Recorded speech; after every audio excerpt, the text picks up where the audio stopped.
everyone, welcome to StudyIQ English. A very important topic here from GS Paper 3, Science and Technology. Well, science never fails to surprise us. And at the same time, we also know that some of these investigations and research produced by science really helps us in achieving our goals, that is, becoming carbon neutral by 2070. Now, back in 2023, India had launched the National Green Hydrogen Mission.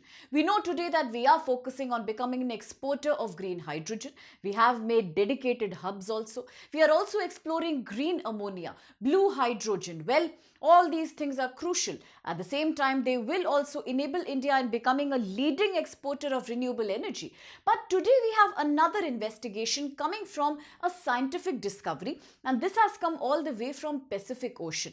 Well, it is surprising indeed, because usually we believe that oxygen is a byproduct of photosynthesis that's being done by plants. But now scientists have found that oxygen is also getting produced deep inside the surface of the Pacific Ocean, and this kind of oxygen is now being called as dark oxygen. So what exactly has been happening and why is it becoming such a matter of intrigue? Let's quickly look into that. So well, scientists are saying that they have found oxygen being produced at very deep area inside the Pacific Ocean, and this is about 4,000 meters deep in the Pacific Ocean, an area where there is no sunlight, where no sunlight can even penetrate. Now, this oxygen is a matter of surprise to all of us, and no wonder we are calling it dark oxygen today, because usually the standard belief is that oxygen will get produced as a part of photosynthesis, which needs sunlight. That's mandatory. But here in this case, in this deep ocean dark area, oxygen is being made without any kind of sunlight. So this means that although natural oxygen production depends on sunlight, this dark oxygen is happening without any sun rays, without any solar energy, and this is challenging the age-old conventional wisdom that oxygen production needs sunlight. That's why everyone is looking surprised at what has happened. And now in the map you can look at a specific area of the Pacific Ocean. If you remember, just a few days before, I have shown you the map of Western North Atlantic Ocean. Why? Because we are looking at a very special sea called as Sargasso Sea, a sea that has no land boundaries. In fact, it is located in a gyre of several ocean currents that keep rotating in the clockwise direction. So I showed you that map. Now again we are looking at another region, and this is the Pacific Ocean. So you can have a look how close this is to the Hawaiian island, and there is a specific zone here in the Pacific that's referred to as the Clarion-Clipperton zone. Why is this zone important? Because it is in this zone that we are seeing these kind of oxygen productions, that's the dark oxygen release. Now this discovery has happened in this zone, as you can see on the map, located right in the heart of Pacific Ocean between Hawaii and Mexico. Yes, recently we have done this entire map including Central Asia, as we were discussing the narcotic trade in this region.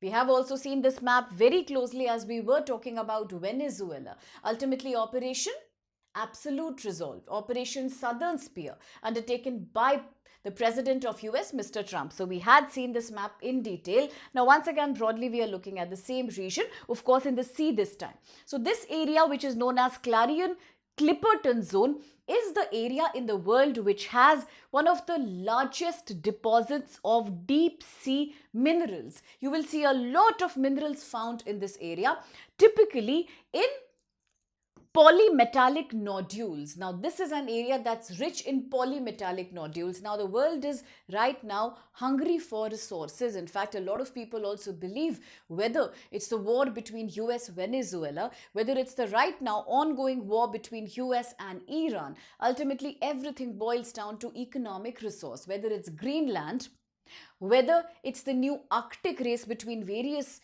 regions of the Arctic. Ultimately everything is about critical minerals, it's about natural gas, it's about oil and petroleum, and therefore it is this area that's in focus right now. It is rich in polymetallic nodules, one of the largest deposits of sea minerals in the world you can find in this area. But on that note, for the UPSC exam in general, what do you even mean by polymetallic nodules? Now at this time, as I'm discussing about the nodules, A quick reminder that do not forget how we have properly studied about the critical minerals and the rare earth material. Still, I feel some students are slightly confused between the two. So please understand, rare earth elements are a small part of the larger category, critical minerals. Yes? So what about REEs?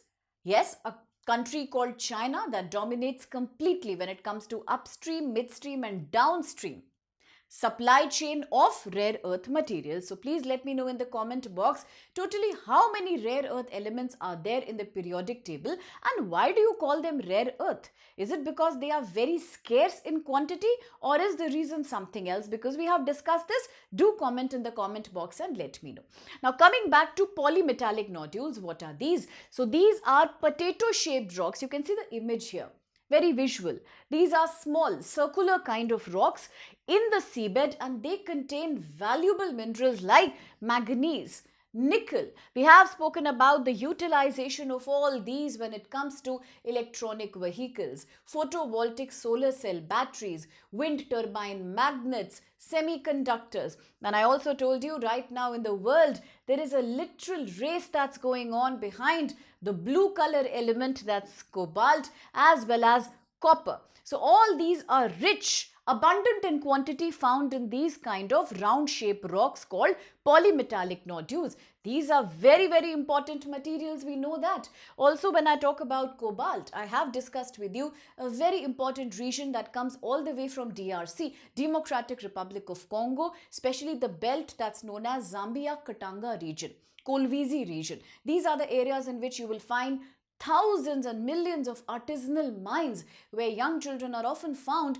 digging up, finding, excavating these kind of critical minerals, very valuable right now. This should also remind you of Pax Silica, an initiative led by US in which now India is a member as well.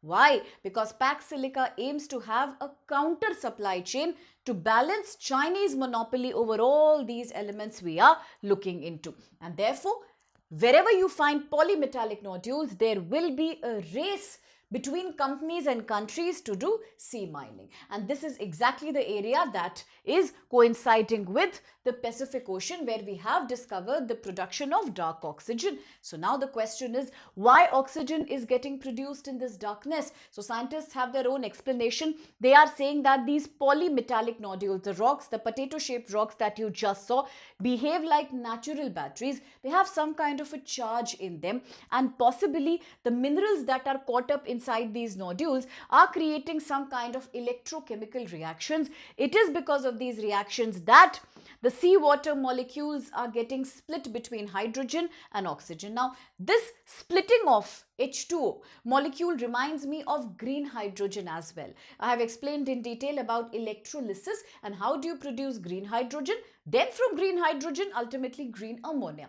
Remember that as well. And now here, naturally, as a part of electrochemical reaction in these potato-shaped rocks called polymetallic nodules in the Pacific Ocean bed, reactions are taking place. Water molecules from seawater are getting broken up, and this way oxygen is getting released in the surrounding water. And oxygen like this is happening without sunlight or photosynthesis. No wonder it's in the dark region beneath the sea, and today we are choosing to call it dark oxygen. Quite a fascinating topic for UPSC. Should you have any opinion regarding the same, do let me know in the comment box. A quick practice question here. With reference to the recently discovered phenomena of dark oxygen, consider these statements. 1. It refers to oxygen detected in deep sea area where sunlight is not reaching. 2nd, it is believed to be produced through electrochemical reactions associated with polymetallic nodules on the ocean floor. And 3, the phenomena was observed in the Clarion-Clipperton zone of the Pacific Ocean. It's an easy question. So try to answer.